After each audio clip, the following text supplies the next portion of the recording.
오늘은 요한복음 4장, 제목은 왕의 신하의 아들을 고치심이라는 제목입니다. 자, 요한복음 4장 46절부터 54절까지 말씀인데, 성도 여러분, 제가 한 절, 성도 여러분이 한 절, 우리 교독하시면서 같이 읽도록 하겠습니다. 교독하시면서.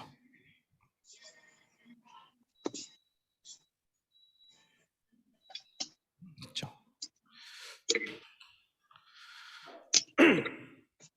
요한복음 4장 46절부터 54절까지의 말씀, 제가 먼저, 성도 여러분이 그 다음 교독하면서 읽겠습니다. 자, 성경책 있으신 분들은 꼭 찾아보십시오. 메인이 되는 본문은 찾아보시고, 없으시면 휴대폰으로 찾아보십시오. 요한복음 4장 46절부터 54절까지의 말씀입니다.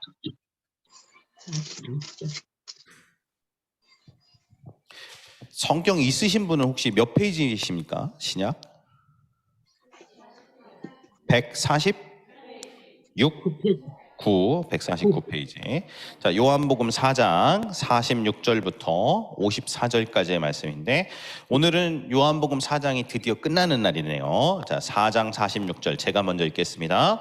예수께서 다시 갈릴리 가나에 이르시니, 전에 물로 포도주를 만드신 곳이라 왕의 신하가 있어 그의 아들이 가버나움에서 병들었더니, 그가 예수께서 유대로부터 갈릴리로 오셨다는 것을 듣고 가서 청하되 내려오셔서 내 아들의 병을 고쳐주소서 하니 그가 거의 죽게 되었습니다.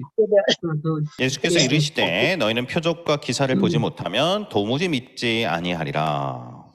신하가 이르되 주여 내 아는 나이가 죽기 전에 내려오시고, 예수께서 이르시되 가라, 내 아들이 살아있다 하시니 그 사람이 예수께서 하신 말씀을 믿고 가더니, 내려가는 길에 그 종들이 오다가 만나서 아이가 살아있다. 그 낫기 시작한 때를 물은즉 어제 7시에 열기가 떨어졌나이다 하는지라. 그의 아버지가 예수께서 내 아들이 살아있다는 말씀하시는 줄 알고 자기와 그 온 집안이 다 믿으니라. 이것은 예수께서 유대에서 갈릴리로 오신 후에 행하신 두 번째 표적이니라. 아멘. 오늘도 주의 성령 하나님께서 전하는 전화, 듣는 성도 여러분의 마음과 영혼과 육체 가운데 하나님의 놀라운 은혜들로 채워주시기를 예수 그리스도의 이름으로 사모하며 기도합니다. 아멘. 우리 박미성 자매님이 보이십니까? 화면이? 괜찮습니까? 각도가? 네, 괜찮습니다. 계속해서 우리 요한복음을 가지고 하나님의 말씀 나누고 있습니다. 그래서 우리 수현도팀에 올해 하나님 주셨던 감동들을 저희 임원진들이랑 같이 분별을 해서 다른 거 말고 오직 성경 요한복음 통해서 예수님은 도대체 어떻게 전도하셨는가? 예수님의 전도 전략은 무엇이었는가? 우리 주님은 우리에게 어떤 식으로 우리의 삶을 이끄실 것인가를 좀 살펴보면서 쭉 살펴보고 있습니다. 다음 슬라이드요.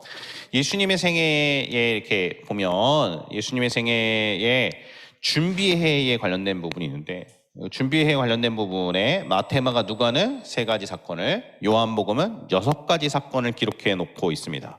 그리고 저희들은 요한복음에 있는 6가지 사건들을 오늘 한 학기 내내 살펴보았습니다. 첫 번째 제자들을 부르셨던 것, 가나의 혼인잔치, 성전의 정화, 니고데모의 만남, 사마리아 여인을 만남까지 지난주에 했습니다. 사마리아 여인은 너무나 중요한 본문이었기 때문에 3번에 걸쳐서 설교를 했었고, 오늘은 요한복음의 준비회, 예수님의 공생애가 첫째, 둘째, 셋째 이렇게 나눌 수 있다면 그 중에서 첫 번째 해 준비회의 제일 마지막 사건입니다. 그러면 다음은 요한복음의 준비회가 끝나고 예수님의 인기해로 넘어가서 좀 이야기를 살펴보게 될 것 같습니다. 자, 6장에 왕의 신하의 아들을 고치신 사건 다음, 오늘 이 이야기 하려고 합니다. 자, 그동안 우리 배웠었던 거 잠깐만 복습해 보도록 하겠습니다. 다음 슬라이드요. 자, 여기에 몇 가지 좀 중요한 지명들이 있습니다. 우리 이렇게 핑크색으로 되어 있는 게 우리로 치면 도고, 검정색으로 되어 있는 건 이제 동네 도시 이름이 되겠습니다. 그러면 우리 요단강이 가운데 흐르는데, 가운데 흐르는 요단강을 기점으로 이스라엘의 3가지 중요한 큰 도쯤 되는 개념이 있습니다. 지역 이름인데요. 한번 따라서 하시겠습니다. 갈릴리, 사마리아, 유대, 이것만 아시면 됩니다. 나머지 뭐 여기 베레아, 데가볼리, 이두레 이런 거는 그 본문이 나오면 다시 설명을 하겠습니다. 네, 우리 제일 중요한 건 요단강 왼쪽에 위쪽부터 갈릴리, 사마리아, 유대가 있다. 요거를 아시면 되겠습니다. 목사님, 이걸 모르면 안 됩니까? 그러면 요한복음을 절대로 이해하실 수가 없습니다. 절대로. 예수님의 고향은 태어나시기는 베들레헴에서 태어나셨는데, 베들레헴에서 태어나셨던 예수님이 예루살렘에 가셔서 정결례식 하시고 동방박사 찾아오고 그래서 이집트로 피난을 가셨다가 헤롯 왕이 죽었다는 얘기를 듣고 쭉 오셔서 예수님이 고향은 어디였을까요? 네, 갈릴리의 나사렛에서 쭉 살았었습니다. 30세까지는 목수의 아들로 있었고, 아마 예수님이 어렸을 때 아버지 요셉은 죽은 것으로 학자들은 이렇게 추정을 합니다. 아버지가 목수였는데 목수 일을 이어받아서 하셨는지 하여튼 30세 청년으로 예수님 사셨다가, 자, 우리 앞부분에 예수님이 2차례 예루살렘을 갔었다는 이야기가 준비해의 이야기 전부 답니다. 그래서 첫 번째 한 차례에는 예루살렘에 가셨다가 그때 침례 요한이 이 예루살렘 옆에 있는 요단강가에서, 요단강이 여기서부터 이렇게 흐르지 않습니까? 요단강가에서 침례 요한이 침례를 베풀고 있었는데, 침례 요한이 설교했었던 장면, 그 다음에 예수님이 침례 요한에 가셔서 침례를 받으시고 하늘문이 열리고 성령님이 비둘기같이 오셨던 장면, 침례를 받으시고 예루살렘 이쪽 부분에 있는 광야라고 추정이 됩니다. 광야에 가서 예수님이 시험 받으셨던 사건이 첫 번째 방문이었고, 다시 복귀하셔서 여기 계시다가 두 번째 방문은 성경에 유월절 때 방문하셨다, 그렇게 기록되어 있습니다. 유월절 때 예루살렘에 방문을 했는데 이때 이미 난리가 났습니다. 왜냐하면 침례 요한도 제사장들이 예루살렘에 있는 성전에 있는 당시의 종교 지도자들, 기득권 세력들이 그렇지 않아도 침례 요한도 싫었는데, 근데 이 예수님의 인기가 침례 요한보다 더 많고 예수를 따르는 사람이 더 많았다 그러니까 너무너무 싫었습니다. 예수님이 두 번째 방문하셨을 때 첫 번째 하셨던 일이 뭐냐? 두 번째 방문하셨을 때 이제 뭐 가나에서 이제 물이 변해 표도주가 되는 기적도 있었지만, 예루살렘 방문하셨을 때 예수님이 성전 정화의 사건을 하셨습니다. 야, 내 아버지는 이 집은 기도하는 집인데, 야, 이 시장 상인들이랑 결탁해서 이 제사장들이 돈 바꿔놓고 돈놀이하고 성전세나 받아먹고 이렇게 하고 있으니까 이 타락한 놈들아, 그리고서 들어엎고 노끈으로 채찍을 만지셔서 내리치시고 그렇게 얘기하셨어요. 그날 밤에 이 제사장들 무리들 가운데서도 마음 가운데 어떤 양심을 갖고 있었던 사람, 그 제사장들 무리들 가운데서도 온전함을 추구하려고 애썼던 소수의 사람으로 대변되는 니고데모가 예수님을 찾아왔습니다. 그것이 요한복음 3장이었습니다. 요한복음 3장에 그 유명한 말씀을 예수님이 하십니다. 하나님이 세상을 이처럼 사랑하사 독생자를 주셨으니 이는 저를 믿는 자마다 멸망치 않고 영생을 얻게 하려 하심이라. 사람이 거듭나지 아니하고서는 하나님의 나라를 볼 수 없느니라. 거듭난다는 게 뭡니까? 내가 엄마 뱃속에 두 번 들어가 있는 거, 두 번째로 다시 들어갑니까? 네가 거듭나는 것이 뭔지를 모르는구나. 하늘로부터 난다는 것이다, 거듭난다는 것은. 영적인 출생에 대해서. 그래서 예수님이 그 얘기를 하시고 니고데모를 만난 다음에 원래 늘 다니던 요단강 길로 돌아가셨어야 했습니다. 이상하게 이번에는 예수님이 요단강 길로 안 가시고 일부러 사마리아를 관통해서 갈릴리로 복귀하시기를 선택하셨고, 그 가운데 사마리아 지역 안에서도 소외당이고 사마리아 지역 안에서도 별 볼 일 없었던 동네 수가에, 그리고 수가성 안에서도 또 다른 이웃들과 동네 안악들에게 왕따 당하고 소외당하고 있었던 사마리아 수가성의 우물가의 여인을 예수님이 만나셨습니다. 3번에 걸쳐서 저희들이 지난주까지 이 사마리아 수가성 우물가 여인에 대한 이야기들을 다 배웠습니다. 다음, 지난주에 있었던 설교의 핵심이 이것이었습니다. 우리 지난주에 예수님이 사마리아 수가성에 있는 우물가 여인을 만나고 나서 제자들이 이제 예수님께 왔습니다. 그랬더니 왜 저 여인이랑 얘기하나? 그랬더니 제자들에게 예수님이 하셨던 말씀이었습니다. 36절, 37절 시작.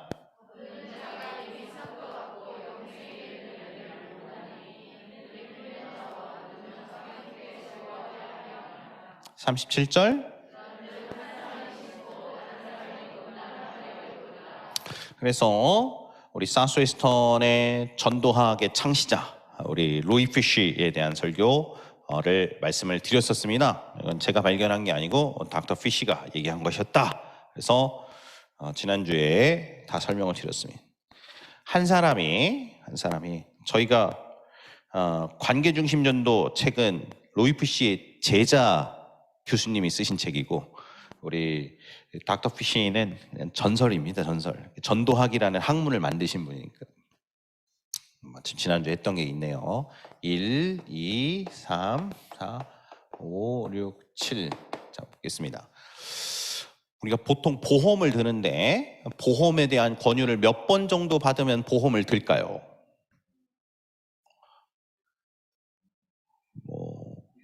이게 보험 회사들마다 다른데 제 이제 알고 있었던 우리 청년이 메리츠에 많이 다녔어요. 메리츠 화재?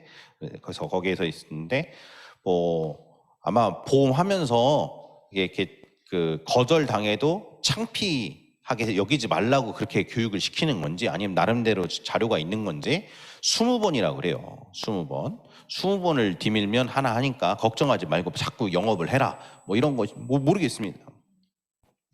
코카콜라 광고에 몇 번을 노출되면 코카콜라를 한 잔을 사서 마실까요?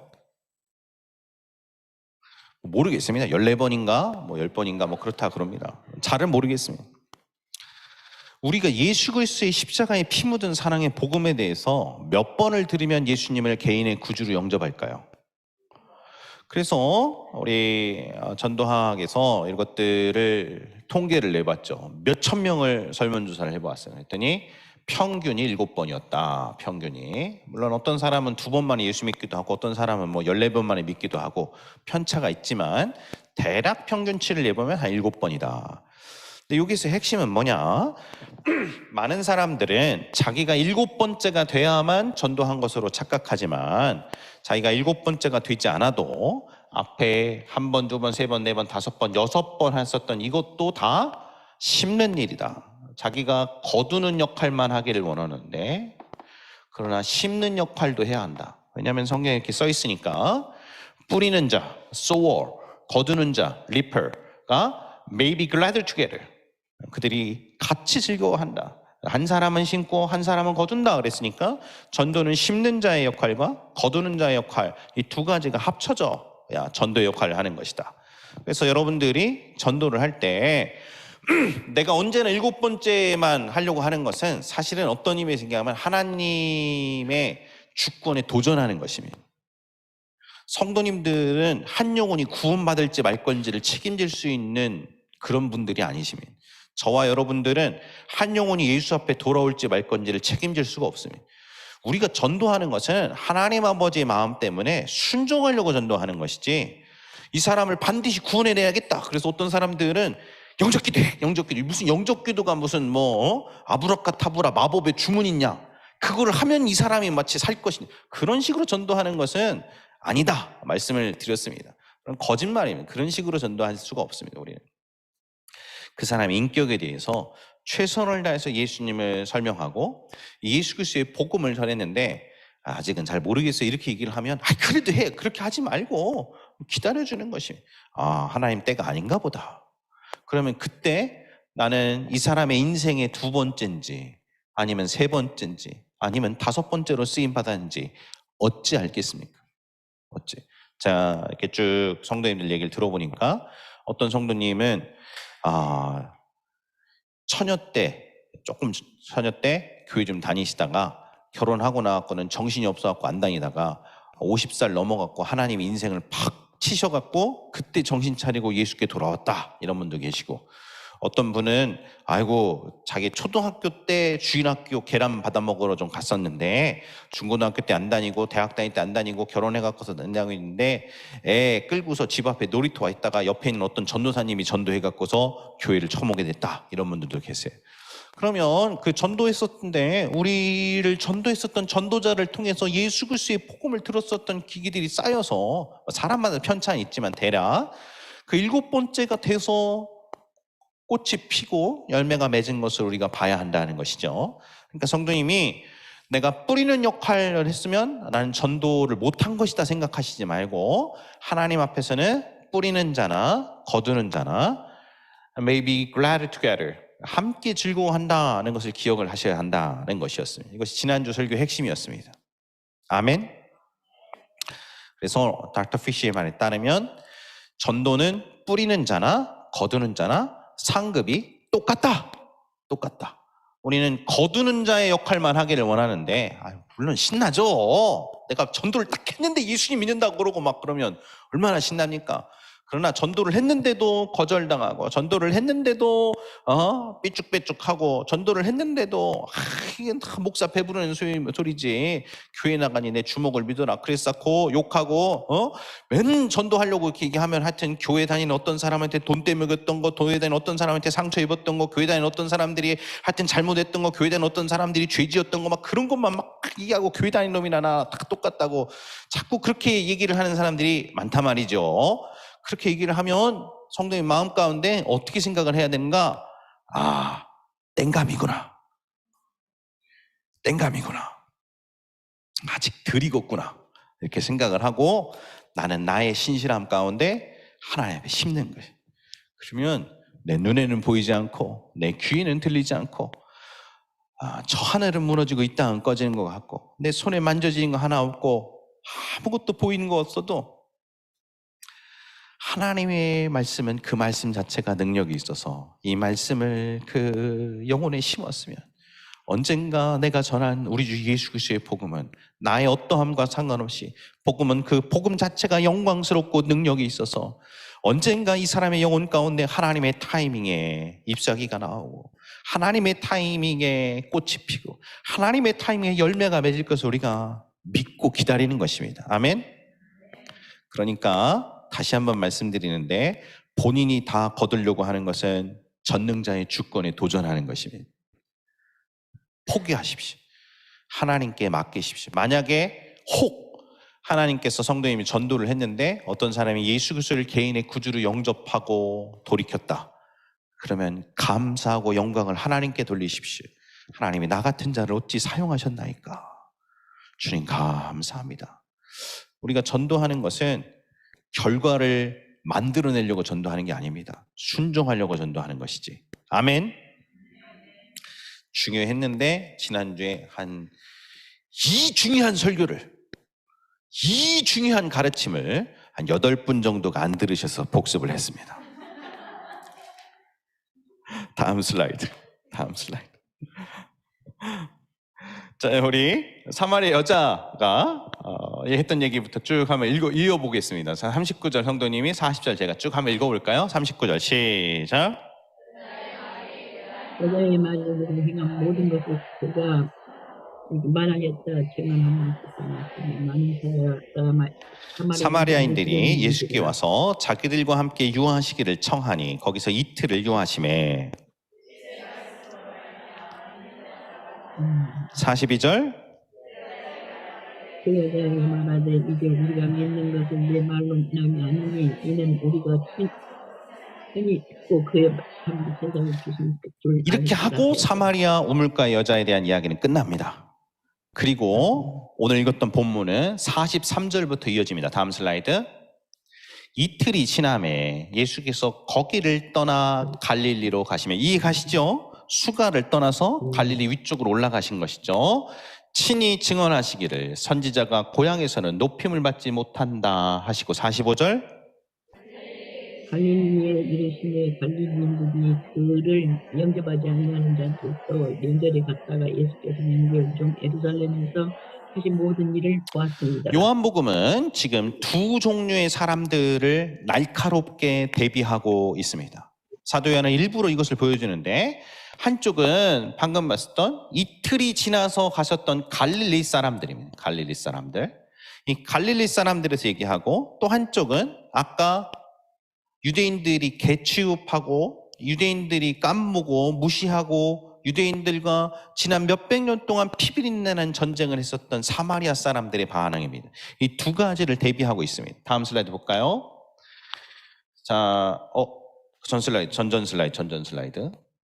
자, 여기 보십시오. 자, 이 사마리아 사람들은 사마리아 사람들은 예수님이 이렇다 할 기적을 베푸시지 않았는데도 예수님을 믿었습니다. 말만으로. 그렇죠? 사마리아 우물가에 있는 여인의 전도 증언만으로도 사마리아 사람들은 예수를 믿었습니다. 자, 보십시오. 42절. 우리가 믿는 것은 네 말로만도 아니다. 이제는 예수의 말씀으로 말미암아 믿었다. 우리들이 예수님의 말씀을 들어보니 그가 참으로 세상의 구주시고 우리가 기다렸던 메시아 그리스도인 줄 깨닫고 우리가 예수를 받았노라. 사마리아 사람은 이렇게 얘기를 했고요. 다음 슬라이드. 여기 보니까 갈릴리 사람들인데 갈릴리 사람들은 어떤 상황이 있었는가? 자, 갈릴리 사람들 한번 보겠습니다. 43절부터 쭉 보니까 이 갈릴리 사람들은 예수님이 행하셨던 표적을 보고 믿었다. 그런 표현이 나옵니다. 다음 슬라이드 볼까요? 다음 슬라이드. 짠짠짜잔. 다음 슬라이드. 뒤에 나오는데 다음 슬라이드 혹시 전전 슬라이드. 죄송합니다. 선지자가 고향에서는 높임을 받지 못한다 하고 이제 뒷부분에 보면 뒤에 나옵니다. 제가 지금 저기 PPT 껴넣지를 못해갖고 그러는데 읽어보면 예수님이 너네들은 표적을 안 보면 도무지 믿지를 않는구나 이렇게 한탄하시는 장면이 나옵니다. 그래서 이 두 가지가 대비돼요. 두 가지가 갈릴리 사람들은 예수님이 행하셨던 표적을 보고 믿는 사람들, 표적을 보고 믿는 사람들, 그런 사람. 여기 있네요. 여기 이 명절에 예루살렘에서 하셨던 일을 보고서 예수님을 영접한 사람들입니다. 이해가시죠? 사마리아 사람들은 말씀만으로 예수님을 영접했던 사람들, 예수님이 하셨던 기적을 보고 나서 예수님을 영접했던 사람들, 갈릴리 사람들. 이 두 가지가 날카롭게 대비되고 있습니다. 그리고서 지난번에 갈릴리 가나에서 혼인잔치 때 물로 포도주를 만드는 사건이 있었는데 그 지역에 다다르셨더니 왕의 신하 한 명이 찾아왔습니다. 그리고 아들이 죽어가니까 자기를 고쳐달라고 했었던 것이 오늘 본문입니다. 다음. 예수께서 다시 갈릴리 가나에 이르시니 전에 물로 포도주를 만드신 곳이라. 거기에 왕의 신하가 있는데 그의 아들이 가버나움에서 병들었더니 47절 시작.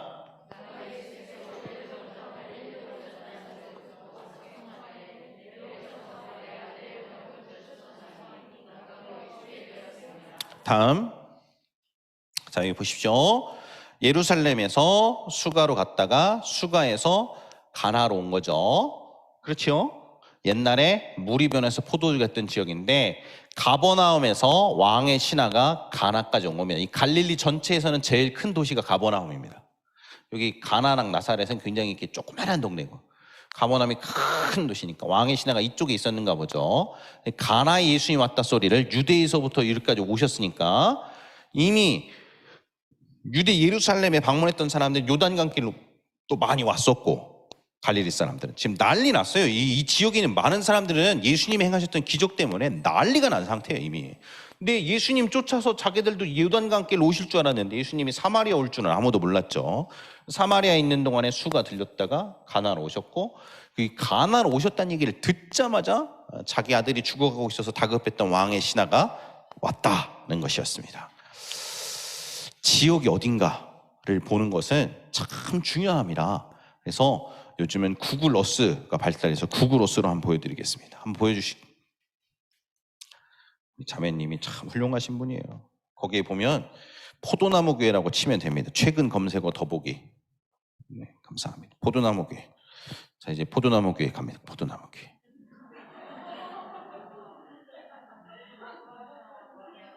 그렇죠. 여기 차가 한 대가 있는데 이게 이현빈 전도사님 차입니다. 네네. 실시간은 아니고 옛날에 찍었는가 보죠. 지금 미래관이 없잖아요. 네, 하여튼 자 여기에서 이제 포도나무교에서부터 여행을 시작해 보도록 하겠습니다. 이거 참 성도님 제가 어떻게든 성도님들께 이 하나님의 말씀을 현장감 있게 전하려고 이렇게 애쓰고 있다는 걸 좀 알아주셨으면 좋겠습니다. 하여튼 가나가 영어로 CANA예요. 카나 이스라엘 한번 쳐볼까요? 검색어에서 카나 이스라엘. 가보십시다. 자, 가나 이스라엘. 됐죠? 네, 노스하고 쭉 확대. 확대. 여기 가면 왼쪽에 쭉 가시면 가나 기념교회가 있는데 한번 눌러보시겠어요? 네네. 눌러보십시오. 여기가 이제 가나 기념교회입니다. 예수님이 무리변에서 표도주를 했었던 곳 가는 것이죠. 다음 슬라이드. 되시죠? 다음 슬라이드. 네. 사실 뭐 이런 겁니다. 네. 성지순례가 가고 싶지 않으십니까? 코로나도 끝났는데 다른 교회들은 이렇게 모아갖고 담임 목사님 모시고 이렇게 성지순례도 가고 그러던데 저희 교회도 좀 가셨으면 좋겠습니다. 하여튼 요번에 성지순례를 가면 저는 1순위로 갑니다. 1순위로. 이전에 있었던 교회에서 성지순례를 가는데 제가 이전에 있었던 모든 교회에서 양보를 했어요. 제가 교회를 지킬 테니까 선배님들 가십시오 이렇게 하고, 또 우리 교육국 전사님들 먼저 갔다 오세요. 내가 설교하고 지키고 있을게요. 그랬는데 이번에는 양보 안 합니다. 이제 이번에는 내가 갈 겁니다. 무조건 제가 할 겁니다. 이 가나 혼인잔치 기념교회 바로 옆에 빵집이 이렇게 맛있다는데, 담임 목사님이랑 사모님 좀 모시고 저희들도 이제 꿈이라도 못 꿉니까? 꿈이라도 아니 예수님이 직접 이렇게 거니셨던 이런데 성지순례 한번 가보면 좋을 것 같습니다. 죽기 전에 한 번은 가셔야죠. 자, 그러시고, 자, 그러면 왕의 신하가 왔던 가버나움하고 가나의 거리 한번 보겠습니다. 자, 볼까요? 가버나움, 카퍼나움 아래 거죠? 아래. 보겠습니다. 멈추고. 자, 이게 이제 가버나움이죠. 카파르나움 이렇게 되어 있는데 쭉 올리시고, 여기 이제 나중에 보면 예수님이 무리를 걸어가셨던 동네도 있고 뭐 그렇거든요. 조금 더 조금 더 축소요. 여기 있다. 자, 그러면 여기 카파, 칸나 이렇게 돼 있는 곳이랑 여기랑 거리 한번 재볼까요? 왼쪽 아래. 네, 거기서부터 대략 카버나움까지 26km 이렇게 나오네요. 그렇죠? 네, 26km. 네. 직선으로 잡아서 그렇고 한 30km 정도 된다고 그러면 30km 정도. 저 가버나움 가면은 나중에 이제 뒤에 계속 나옵니다. 이게 티베리아도 있고 예수님이 무리를 걸어서 가셨던 장면도 있고 이렇게 쭉 여러 번 나오는데, 여기 가면 이 갈릴리 호수에서 그 베드로가 잡았던 물고기 피러피쉬라고 합니다. 피러피쉬. 베드로가 영어로 피로지 않습니까? 그래서 베드로 물고기라는 건데 맛이 그렇게 없대요. 뭐 해갖고서 몇 불에 판다는데 저는 먹고야 말겠습니다. 꼭 가보. 어쨌든 예수님이 가나에 방문하셨을 때 이 가버나움에 있었던 왕의 신하가 다급하게 온 거죠. 다급하게. 이스라엘 전체가 강원도만 합니다. 이스라엘 전체가. 그래서 강원도만 하면. 이 왕의 신하가 거의 장관급이었던 것 같아요. 고위직. 문제는 그 아들이 병 걸려서 죽기 직전이었다는 것이었습니다. 영어 표현에는 He is at the point of death. 죽음의 문턱에 다다랐다, 그 아들이.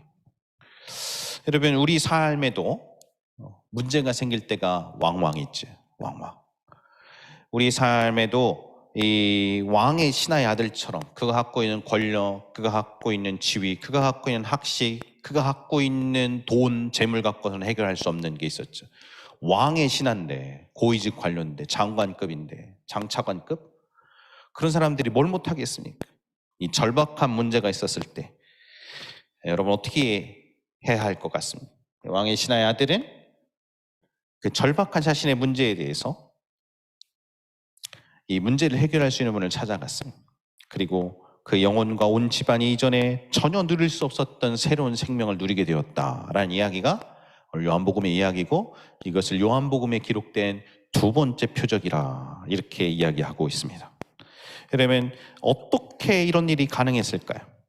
왕의 신하가 새로운 생명과 능력과 기적을 경험했다면, 우리 아픔과 외로움과 절망에도 예수님은 정말 생명을 부어주실 수 있을까요? 어떻게 우리는 진정한 생명을 만날 수 있을까요? 오늘 세 가지만 얘기하겠습니다. 세 가지. 첫 번째, 네, 띄워주시죠. 감사합니다. 포기하지 말고 예수님을 찾으라는 것입니다. 첫 번째가 따라서 하시겠습니다. 포기하지 말고 예수님을 찾으라. 적으시는 분이 계셔서 한 10초만 드리겠습니다. 10초는 좀 길네요. 한 5초만 드리겠어. 5초만. 포기하지 말고 예수님을 찾으라. 왕의 신하가 이 가버나움에 있는 궁전에서 왕을 수종들었던 것으로 보입니다. 그래서 오늘날 왕의 신하가 어느 정도 급일까를 제가 고민을 많이 해보았습니다. 그랬더니 아마 5급 이상의 고위직 공무원인 것은 확실합니다. 그러니까 5급 아래쪽은 하위직 공무원이고 5급 이상은 이제 고위직 공무원이잖아요. 여러분 5급 이상 9급 공무원 시험 경쟁률도 굉장히 셉니다. 9급 공무원 경쟁률 얼마인지 아십니까? 청년들 중에 굉장히 많이 하시고, 제가 지금 제 눈에 이렇게 띄는 분 중에서 한 2분은 자녀들이 이거 시험 준비하시네요. 2020년에 평균이 34대 1, 법무행정 같은 것이 112대 1, 검찰직이 93대 1, 일반 행정도 36대 1입니다. 근데 5급 이상 고급 공무원은 국가 고등고시를 통해서 임용된 공무원인데, 일반적으로는 사법고시, 행정고시, 외무고시, 기술고시, 그리고 국회에서 일하는 법무고시가 있습니다. 사법고시는 어차피 가는 길이 다른 공무원이니까 배제하고, 행시나 외시, 고급 공무원들이 어떤 일을 하는가? 우리 청년 중에서 이 5급 이상 준비했던 청년이 있어가지고 막 뼈를 깎는 고통을 합니다. 9급, 8급도 힘든데 5급 이상 고위직 공무원을 하려면 진짜 뼈를 깎는 고통을 해서 행시에 합격을 하면 2년 동안 공무원 연수원에서 교육을 받습니다. 정책 위반이나 운영에 관련된 부분을 주로 다루고, 그 다음에 각 부서로 배치받는데 성적과 자기 지원에 따라서 여러 부처는 아닙니다. 남자들 같은 경우에는 보통 재정경제부, 산업자원부, 정보통신부, 각 정보 직속기관들을 선호하고, 여자들은 주로 문화관광부, 보건복지부, 교육부 등을 선호한다고 합니다. 우리 우체국 국장이 5급입니다. 우체국 국장이. 왕의 신하라고 그랬으니까 왕의 신하면 아무리 안 해도 5급 이상의 고위직 공무원은 아니었을까 싶습니다. 뼈를 깎는 고통을 당해서 공무원 시험 패스하고 다시 또 승진하고, 그래서 겨우겨우 고위 공무원이 되었던 사람. 근데 그가 가지고 있었던 지위, 그가 가지고 있었던 재산, 그가 가지고 있었던 능력, 그 모든 것을 다 해도 해결할 수 없는 문제를 맞닥뜨린 사람, 그 사람의 이름이 왕의 신하입니다. 그가 예수님의 소문을 들었어요. 예수님의 소문을. 왕의 신하인데 지금 오늘날의 고위직 장차관도 힘이 막강하거늘 왕의 신하인데 뭘 못하겠습니까? 왕의 신하인데. 좋다는 의원, 좋다는 약 왜 안 써보았겠습니까? 왕의 신하인데. 그 모든 것으로도 할 수 없어요. 내가 노력했었던 나의 지위로도, 내가 갖고 있었던 많은 재물로도, 나의 인맥으로도, 나의 권력과 권세로도 죽어가는 내 아들을 살릴 수 없어요. 이 많은 모든 것이 무슨 의미가 있단 말입니까? 아들이 죽어가는데. 그때 예수님의 소문을 듣습니다. 위대한 선지자가 나타났다더라. 그가 가나의 혼인잔치에서 물로 포도주를 만들었다더라. 놀라운 기적을 행했다더라. 병든 자들을 고친다더라. 그가 다시 가나에 왔다더라. 그래서 가나에 있는 예수님을 찾아가기로 결정해서 찾아옵니다. 그리고 예수님께 요청합니다. 다음 슬라이드. 46절 시작.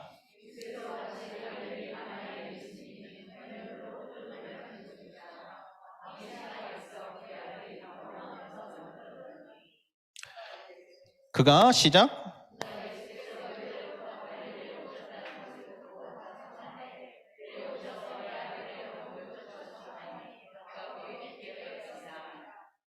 여기까지는 이해가 가시죠? 당연히 예수님이 소문을 듣고 왔다, 고쳐주십시오 이렇게 했다. 문제는 예수님의 반응입니다.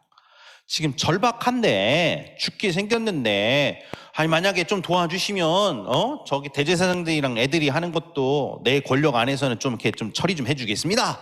이렇게 딜도 좀 해볼 만하고, 제자들도 아이고 기왕이면 아유 이게 약간 느낌 이런 거 아닙니까? 뭐 용인시장의 아들이 안 좋으신데 와갖고 기도해서 나는 뭐 이런 느낌이지 않습니까?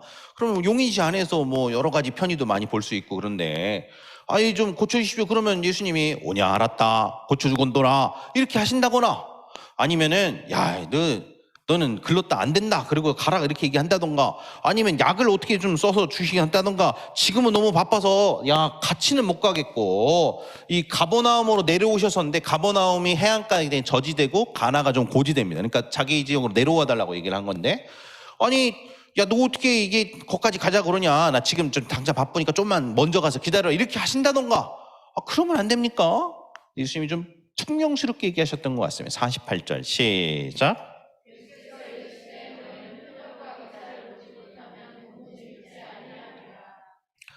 예수님은 사마리아 사람들과는 다른 이 갈릴리 사람들의 반응에 아파하셨던 것처럼 보입니다. 사마리아 사람들은 전도만 했는데 믿었는데 너네들은 표적을 보지 않으면, 기적이 일어나지 않으면 도무지 마음을 돌이킬 줄 모르는 사람들. 그러자 이 신하가 다시 한번 말합니다. 49절 시작.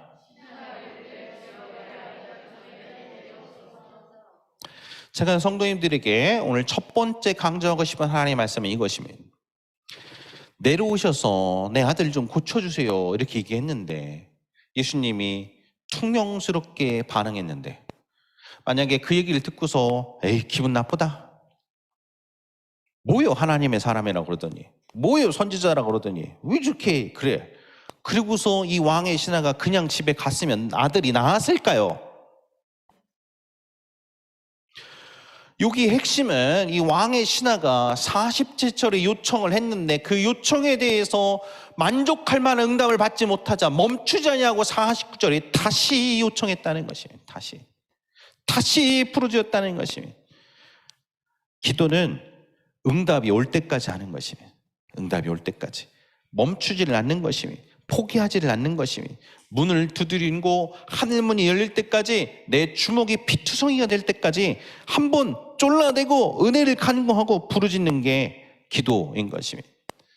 때로 성도님들이 와서 아이고 목사님 기도했는데 하나님이 잘 안 들어주세요 그렇게 얘기하는 경우를 왕왕 듣습니다. 기도 제목 자체가 인본주의적이고 정욕적이고 그러면 그건 아예 응답이 안 되죠. 이 정도는 아시죠?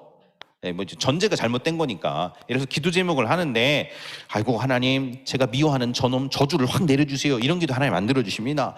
예를 들어서 뭐 아이고 하나님 장동건은 결혼을 잘못했습니다 저랑 결혼하게 해주세요 이런 기도 안 들어주십니다. 하나님이 그럴 리가 없어요. 하나님이 이건 아무리 기도해도 응답이 안 돼. 성경에 비추어 보아서 하나님의 이미 큰 뜻이 있는데 하나님의 원칙과 큰 뜻에서 어긋나 있으면 하나님이 절대로 안 들어주십니다. 그런데 성경에 비추어 보아 하나님의 큰 뜻 안에서 기뻐하시는 그분의 뜻 안에 있는 기도의 예들이 있는 것이죠. 예를 들어서 내 친구의 영혼을 구원해 주세요. 하나님 우리 아빠 예수 믿게 해주세요. 이런 기도입니다. 그런 기도인데 하나님이 이렇다 할 응답이 없을 경우 우리는 하나님의 타이밍을 다 알 수가 없습니다. 이 기도가 언제 응답될지도 잘 알지 못하면. 근데 오늘 한편 제가 강조하고 싶은 부분은 이것입니다. 진짜 성도님 진짜 이 왕의 신하처럼 기도해 보았는가? 그런 겁니다.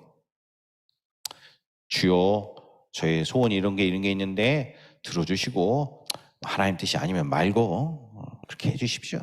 주의 뜻이 이루어지이다. 그렇게 하고 말았는가? 아니면 이 왕의 신하의 아들에 대한 이런 문제를 가지고 있을 때 이 왕의 신하처럼 절박함을 가지고 도무지 예수님 나 좀 도와주세요. 너는 보지 않으면 믿지 아니야. 아이고 알겠는데 하나님 그래도 좀 도와주세요.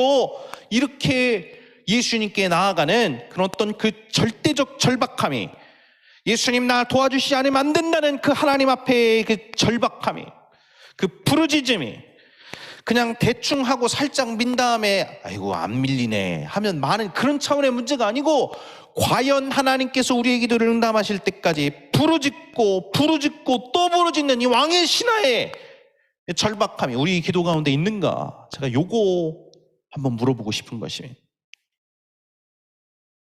기도 제목 자체가 정욕적인 기도라면 말지만 그것이 아니라면 오늘 응답하실 수 있는 그분께 하나님께서 혹 책망하신다 할지라도, 예수님이 혹 불퉁명스럽게 얘기하신다 할지라도 멈추지 아니하고 다시금 나아가서 응답이 올 때까지 부르짖는 그 자세, 그것이 있는가? 저는 일주일에 1시간도 기도하지 않는 사람을 가볍게 여깁니다. 뭐 별의별 얘기를 해도 소용이 없어요. 예배의 영광을 위해서, 내게 맡겨져 있는 영혼들을 위해서 1시간이라도 기도하지 않는 사람들, 이제 청년부 맡고 있는데 청년들한테 똑같이 설교했었습니다. 그럼 이렇게 보니까 주일날 와가지고 예배 때 10분도 기도를 안 하더라. 10분도. 예를 들어서 8시 30분인데 8시 30분, 10분, 15분 전에 와갖고 기도하는 사람도 거의 없고 시간 거의 한 5분, 10분 앞에 나가고서 숨 고르고 앉아있기 바쁘고 끝나고서 1부 예배 끝나면 기도할 시간이 어디 있어요 저희가. 빨리 나가야지. 2부 사람들 뒤 다 로비에서 기다리고 있는데 1부 예배 끝나면 우르르 바꿔야 되잖아요. 또 1부 예배 참석한 사람들 다 봉사해요. 또 청년들 또 여기저기 교육부서 가서 또 봉사도 하고 바꿔. 그러면 11시 예배를 온 사람들은 기도를 하냐? 11시 예배를. 그럴 턱이 있나? 턱이. 11시 예배가 끝나면 1시 보통 30분, 조금 은혜가 된다 싶으면 45분인데 밥 먹기 바쁘죠. 끝나고 나서. 5분도 기도 안 해요. 또 그 리더들은 자기들 지체들 챙겨갖고 또 밥 먹여야 되니까 또 막 우르르 나가고. 야, 예배 때 주일날 와가지고 10분도 기도를 안 하는데 어떻게 정상적인 신앙생활을 할 수 있냐? 정상적인.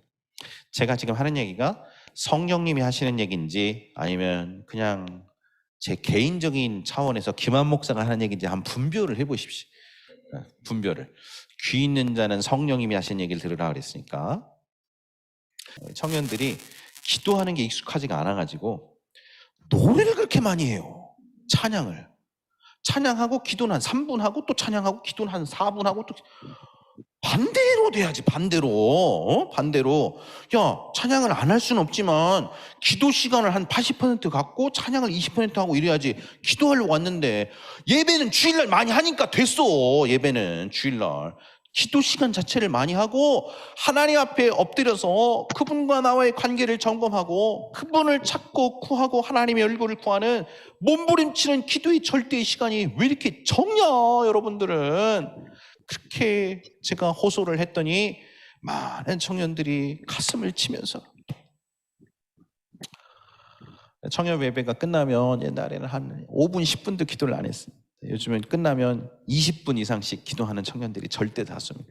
많은 청년들이 요즘은 연습하느라고 그러는데 곳곳에서 이렇게 흐느껴서 막 울을 일부러 반주를 오랫동안 하라. 언제 또 기도하냐? 지금 빨리 기도하고 하라. 기도. 하나님 찾고 구하다가 기도가 필요한 사람들이 있으면 기도 사역자 찾고 목사님 앞에 서 있을 테니까 나와서 기도도 받고. 제가 오늘 성도님들에게 이 얘기를 해야 되겠습니다. 왜냐하면 성도님들은 똑같으니까. 너희가 나와 함께 1시 동안도 깨어있을 수 없더냐. 1hour입니다. 1hour, 1시간. 1시간도 깨워서 기도하지 못하는 사람들은 저는 가볍게 여깁니다. 무슨 수로 전도를 합니까? 기도의 능력이 베이스가 안 깔렸는데 주의 성령 하나님께 사로잡히는 기도의 능력이 제가 무슨 율법주의처럼 1시간이면 확 되고 1시간이 안 되면 58분 59초만 안 되고 제가 이렇게 얘기하는 게 아니지 않습니까? 지금 얘기를 하고 지금 뭘 강조하는지를 이해하십시오. 무슨 율법주의처럼 시간을 딱 정해갖고 그 시간은 채워라 이런 건 아니지만 성도님들이 기도의 절대 시간 1시간은 채웠으면 좋겠다. 그게 설교자인 목회자에게 주께서 주신 음성입니다. 제가 하는 얘기가 하나님의 음성으로 들리면 받아들이고 삶을 조정해서 아 맞아. 내 삶에 미뤄도 밀리지 않는 문제가 있을 때 나의 기도의 절대 시간이 점점 약화됐었지. 맞아. 내가 기도의 시간을 다시금 확보할 때야. 다시 기도의 그 자리에 내가 나아갈 때야. 내가 다시금 하나님을 찾고 구하고 그분의 능력으로 살아갈 때야. 그렇게 변화됨이 있기를 예수께서는 축복합니다. 두 번째, 이 왕의 신하는 어떻게 기적을 경험했는가? 다음 슬라이드. 그것은 말씀을 믿음으로 반응하고 움직였기 때문에 그렇습니다. 한번 따라서 하시겠습니다. 말씀에 믿음으로 반응하고 움직이라. 말씀에 믿음으로 움직이라. 48절 다음 슬라이드 볼까요? 자, 성도님들이 한 절, 제가 한 절 읽어보겠습니다. 48절 시작.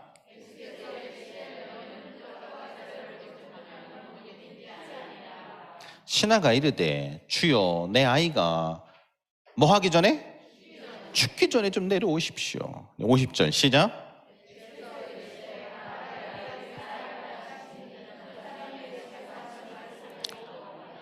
이 신하는 지금 예수님께 자기의 방법대로 응답하기를 요청했습니다. 우리가 저지르는 많은 실수 중에 하나가 이것입니다. 자기중심성의 핵심은 자기 자원, 자기 목적, 자기 방법으로 사는 것이고, 하나님 중심적인 삶의 핵심은 하나님의 자원, 하나님의 목적, 하나님의 방법으로 하는 것이죠. 우리는 하나님께 기도했는데 우리가 정한 타이밍에 우리가 정한 방법으로 응답하기를 요청합니다. 왕의 신하와 같이. 우리 주님은 네가 갖고 있는 방법이랑 전혀 다른 나의 방법과 나의 계획과 나의 방식이 있단다, 이렇게 얘기를 하는 것입니다. 자기가 기대했던 그 어떤 방법하고도 맞지 않게 예수님은 얘기하십니다. 이 신하가 요청했던 방법은 자기랑 함께 가달라는 겁니다. 가버나움으로 나와 함께, 그리고 죽기 전에 지금 당장 빨리 나랑 같이 가달라는 겁니다. 그래야 이 문제가 해결될 수 있는 방법이라고 생각했습니다. 예수님은 나는 너랑 같이 가지 않아. 이게 하나님의 방법이 아니야. 그리고 예수님은 말씀만 하십니다. 나는 너랑 같이 가진 않는다. 그냥 가라. 네 아들은 이제 나았다. 놀라운 사실은 이 왕의 신하의 아들이, 왕의 신하가 이 말씀을 믿고 그대로 갔다는 것입니다. 이게 놀라운 것입니다. 이게. 여러분, 우리 같으면 어떻게 했겠습니까? 내 방법대로 안 되고서 그냥 뭐예요, 예수님 같이 갖고 안수라도 한번 해주시던지 좀 이렇게 하셔야지. 그냥 나았다 그러면 그게 끝입니까? 왕의 신하는 그러지 않았어요. 왕의 신하는 영어 표현을 보면 뭐라고 하냐면 You may go, your son will live. 너 이제 가라. 네 아들이 나을 것이다. 그랬더니 The man took Jesus at his word. 자, 그 사람이 예수님의 말씀을 가슴에 품고 and departed. 그리고 떠났다. 이렇게 기록되어 있습니다. 예수님이 하셨던 말씀을 품고 그 말씀이 떨어지자마자 그 말씀을 받고 그 말씀대로 이룰 줄 믿고 그리고 그냥 떠났다. 이 신하가 예수님이 말씀하시면 그대로 되리라는 절대적 믿음이 있었어요. 그 다음 절이 더 재미있는 표현입니다. 다음 절 51절 시작.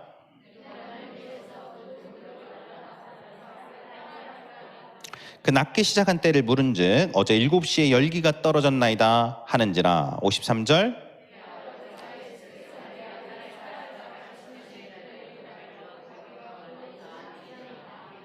이것은 예수께서 유대에서 갈릴리로 오신 후에 행하신 두 번째 표적이니라. 지도 한번 볼까요? 다음 슬라이드.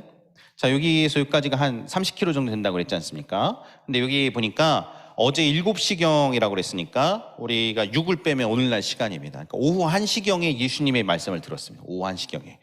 근데 이 오후 1시경에 이 왕의 신하가 이제 출발을 했는데 여기 이제 꾸불꾸불꾸불하고 이제 산맥길이고 그러니까 지금 저희처럼 이렇게 빨리 갈 수는 없고 가다가 날이 저물었던 것 같습니다. 제가 보기에는 날이 저물어서 근처에서 노숙을 하고 쭉 가다가 한 이 지점에서 만났는지 모르겠어요.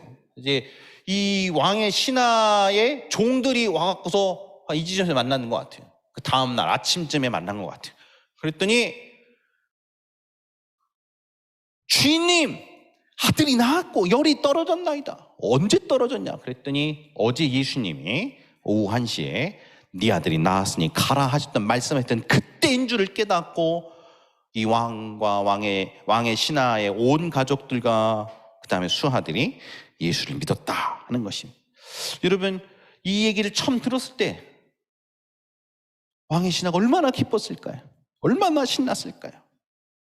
우리가 기적을 경험하는 데 있어서 제일 기억해야 할 중요한 교훈이 여기에 있습니다. 그것은 하나님은 우리 믿음의 반응에서 기적을 베푸신다는 것입니다. 다음 슬라이드 앞에 보고 읽겠습니다. 시작.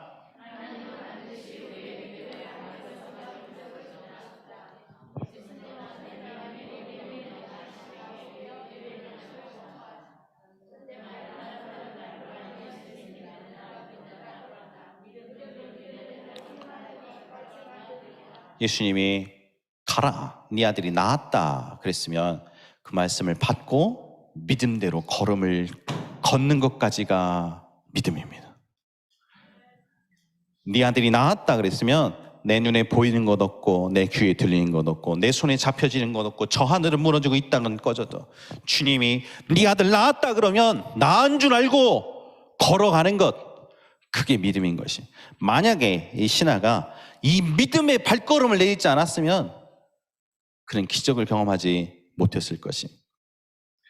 많은 사람들은 말로만 예수님을 믿는다 그러면 내 믿음은 믿음대로 행하는 것까지가 믿음입니다. 주님의 약속은 깨지는 법이 없습니다. 주님의 약속은 변함이 없으십니다. 주님이 말씀하시기를 마가복음 11장 24절, 다음 슬라이드 같이 읽어보겠습니다. 시작.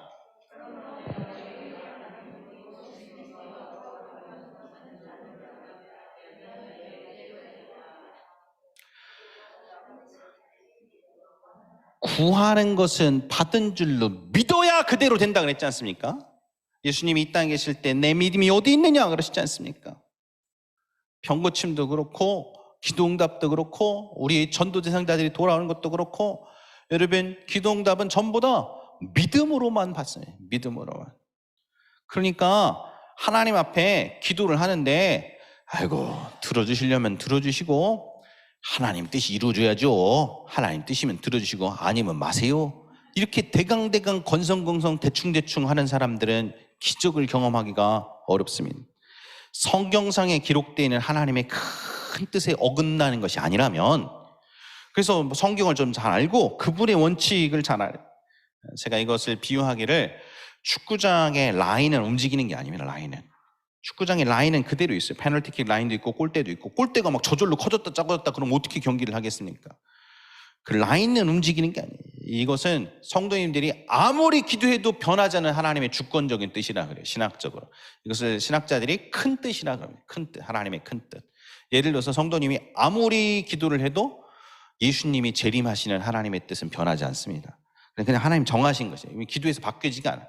그런데 하나님의 큰 뜻 안에서 마치 공이 어디로 어떻게 갈지는 가변적으로 움직이듯이 성령님의 바람을 쫓아서 큰 뜻 안에서, 그 하나님의 큰 원칙 안에서 하나님이 이것을 작은 뜻이라고 하면, 신학자들이 이 하나님의 작은 뜻은 우리와 하나님과의 관계 가운데, 우리의 기도 가운데 얼마든지 바뀌어갑니다. 여러분, 저는 하나님의 큰 뜻이 어긋남이 없을 경우 마음의 소원을 하나님께 아뢰입니다.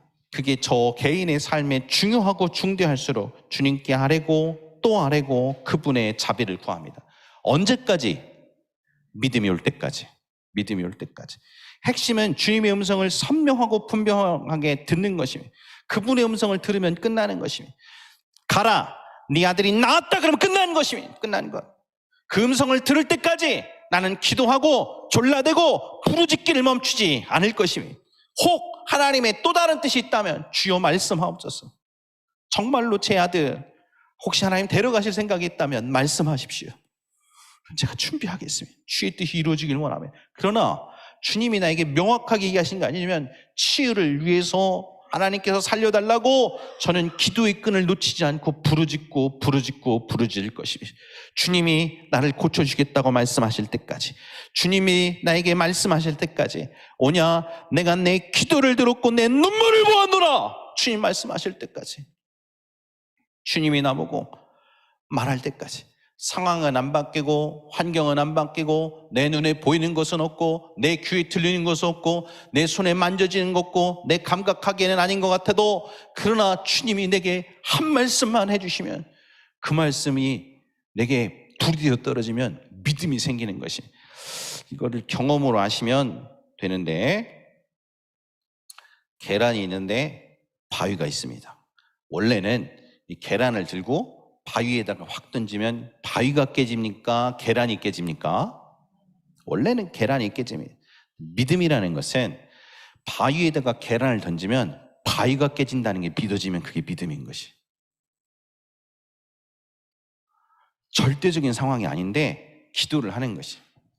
근데 문제가 있는데, 이 믿음이 안 왔는데 말만 크게 이렇게 한다고 그게 믿음이 되는 게 아니고, 하나님 앞에 기도하는 것이. 관계를 점검하고 회개하고 당신의 혹 또 다른 뜻이 있는지 여쭙고, 그런 아니라면 자비를 베풀어 달라고 졸라대고 부르짖고, 그래서 내 마음과 내 심령 가운데 믿음이 올 때까지, 성도의 가정에 때로는 정말 처절하고 가슴 아프고 답답한 여러 문제들이 있으면 목회자인 저도 쉽지가 않습니다. 그럼 그걸 붙들고 기도해요. 기도를 하고 있는데 어느 날 새벽 기도 때 하나님이 하늘로부터 번개처럼 믿음이 확 떨어지게 하실 때가 있어요. 그 끝난 거예요. 그럼 성도 아들 낳은 거예요. 그러면 틀림없음. 바위가 깨지는 믿음이 생긴다니까요. 이걸 경험을 해보셔야 아는데, 경험을 할 수 있습니다. 우리 모두가 믿음이 없던 게 생긴다니까요. 이게 되겠나? 아이고, 이게 혈액 쉽지 않은데 이거, 아이고, 이게 되겠나 이거. 근데 어느 날 기도를 하고 주 앞에 있는데, 네 삼촌의 영혼을 이제 너에게 넘기마. 하나님의 벼락 같은 주님의 확 오면 끝난 거예요. 그때는 기도를 할 필요가 없습니다. 하나님께 감사하고 찬양합니다. 하나님 감사하네요. 요번 주에 우리 삼촌은 교회 옵니다. 네, 하나님 감사하면 이 몇 년 만이, 아이고 너무 좋네. 바뀐 거 하나도 없어요. 내 눈에 보이는 건 없고, 내 귀에 들리는 거 없고, 내 손에 만져지는 거 없고, 그 삼촌 아내한테 전화해갖고서 어떻게 좀 마음이, 아이고 똑같죠, 완고해요. 상관없습니다. 하나님이 내게 그렇게 하셨으니까 반드시 돌아오게 돼 있어요. 반드시. 그 음성만 들으면 끝나는 것이. 중요한 거는 그 음성을 들으면 그 음성대로 믿음의 걸음을 걸으시면 되는 것이. 믿음대로. 주님이 나보고 나았다고 그랬으니까 나는 나은 거다. 믿음대로 말하고 선포하고 선언하는 것이. 믿음대로 다른 걸 보지 않고 다른 생각하지 아니하고 주님이 말씀하셨으니까 나는 믿습니다 하고 그냥 떠났던 이 신하의 모습처럼, 주님 말씀을 받았으면, 믿음이 생겼으면 믿는 대로 행하는 것까지가 진짜 믿음인 것입니다. 중요한 것은 믿음이 잘 안 생기시니까 믿음이 생길 때까지 기도를 계속하는 것이. 끈질기게 부르짖고서. 저희들 같은 경우에는 전도 대상자들을 놓고 기도하시는 거잖아요. 전도 대상자를 놓고 기도를 하는데 뜨겁게 기도했다는 감각이 중요한 게 아니고, 1시간을 기도했다는 기도의 시간이 중요한 게 아니고, 그 기도를 통해서 어찌됐든 하나님의 음성과 응답을 받는 것이 중요하단 말입니다. 오냐, 내가 내 기도를 들었고 내 눈물을 보았다 그래서 그게 하늘로부터 믿음이 팍 생기면 끝났단 말이에요. 끝났다. 믿음대로 움직이면 남편도 돌아오고 아들도 돌아오고, 믿음에 반응해서 반드시 오게 돼 있어요. 반드시. 아멘. 말로는 믿는다고 해놓고 그 다음날 딴소리 하는 것은 믿음이 아닙니다. 이러한 믿음을 소유하시기를 예수님의 이름으로 축복합니다. 마지막 3번째, 오늘 이야기의 결론적인 교훈은 이것입니다. 이제는 예수님을 구세주로 믿으라 하는 것입니다. 따라서 하시겠습니다. 이제는 예수님을 구세주로 믿으라. 자, 왕의 신하의 이야기에 이제 이야기 앞권은 하인들이 아이가 예수님이 말했던 그 시점이 나왔습니다 라는 얘기를 듣고 열이 떨어지고 살아났던 이야기를 들었던 이 신하의 반응입니다. 46절 다음 슬라이드 앞에 보고 읽겠습니다. 내려오서 고쳐주십시오. 다음 슬라이드. 자, 믿지 않으니까 못 믿겠다. 죽기 전에 내려오소서. 그랬더니 살아있다. 그 사람 믿고 갔더니 다음 슬라이드. 내려가는 게 종들이 와서 아이가 살아있다 하거늘 그 낫기 시작한 때를 물은즉 어제 7시에 열기가 떨어졌나이다 하는지라. 53절 54절 시작.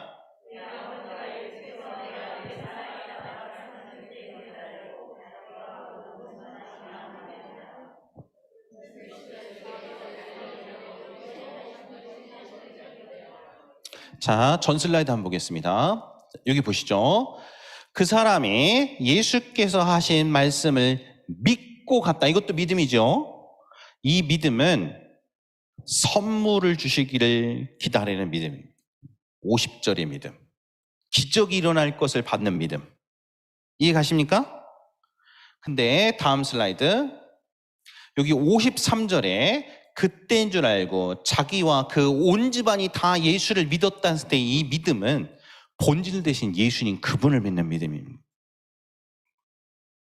요한복음에는 기적을 꼭 표적이라고 하면 표적, 사인 설명을 드렸었습니다. 여러 번. 우리가 에버랜드를 가는데 에버랜드의 사인을 여기서 만났습니다. 에버랜드 오른쪽으로 13km를 만났으면 그게 행복한 겁니까? 아니면 그 사인을 쫓아서 에버랜드를 가는 게 핵심인 것입니까? 병이 나은 것은 사인일 뿐 핵심은 그가 예수께, 그의 온 집안이 예수께 나오는 것이 핵심인 것이.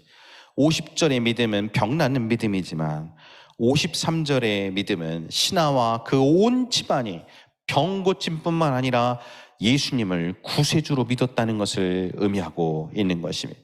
여러분, 예수님을 구세주로 믿는 믿음이 어떤 것입니까? 다음 슬라이드. 구세주라는 말은 예수님이 나의 구주요 주님이시라는 것입니다. My Savior and my Lord. 나를 죽음에서 건지실 분, 나를 죄의 저주와 심판 가운데서 건지실 분, 나를 구원하실 구주요, 그리고 나는 나의 삶의 주인으로 당신을 믿습니다 라고 고백하는 것입니다. 이 여러분, 53절의 믿음은 구세주로 예수를 믿는 믿음입니다.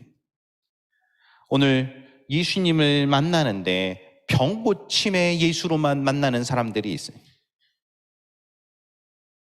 병 고침의 예수로만 예수를 믿는 믿음은 그거는 보잘것없는 것입니다.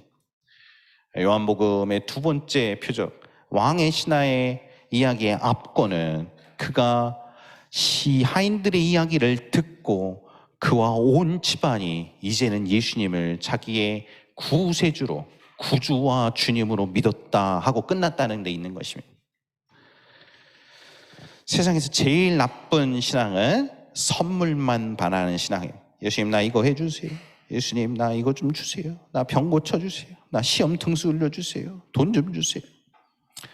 예수님이 주실 것만 관심했지 예수님 자체는 관심이 없는 신앙, 우리는 그것을 타락한 신앙이라 그럽니다.